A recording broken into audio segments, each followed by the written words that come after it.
Hello everyone, in this session I'm going to show you an ERC20 smart contract written entirely in TypeScript and compiled to WebAssembly to run on Arbitrum Stylus. We'll use a series of commands to guide us through the contract and validate that each function behaves as expected. Let's start with a quick overview of the contract. Here we can see the contract definition. At the top we define two events, transfer and approval. These events will be emitted every time there is a token movement or a change in allowance. Then we define our storage variables, balances, allowance, total supply, name, and symbol. The balances and allowance are mapping. One maps an address to a token amount, and the other maps a pair of addresses to an allowed amount. In the constructor, we initialize the token name and symbol. This happens once on deployment. Then we have several view functions. They don't change state, like name, symbol, decimal, total supply, and balance of and allowance. Next, we define the transfer, approve, transfer from, mint, and burn. These do modify the state and emit events like this and this accordingly. So now let's test it. We begin by checking the total supply here. We send this transaction. We execute this command. When we execute this command, we receive 0. That is the default.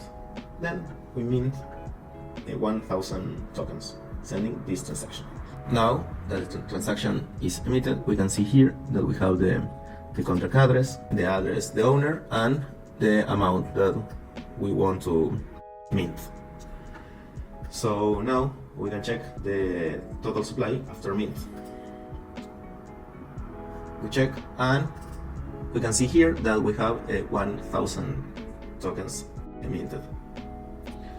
So now we can check also the name of the token. Here we can use cast to ASCII, and we can see that the name is my token. My token. We deployed this smart contract here in the test suite, and we sent my token in the params to the constructor. So now we can check the owner balances, that is 1000, and the user B balance, that is 0. So now we want to check transfer token. We will send a transaction, and this is a transaction.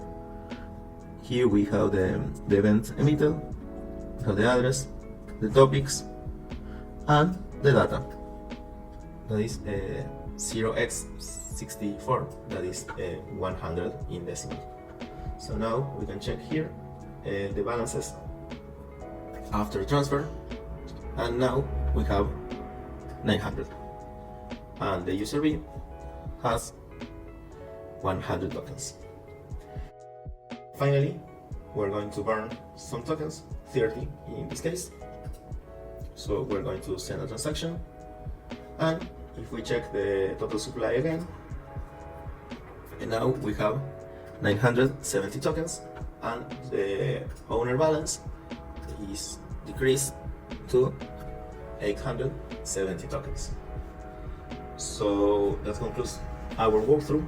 We validated the mint, transfer, and burn logic, confirmed the correct storage layout, and seen how the events are emitted accordingly.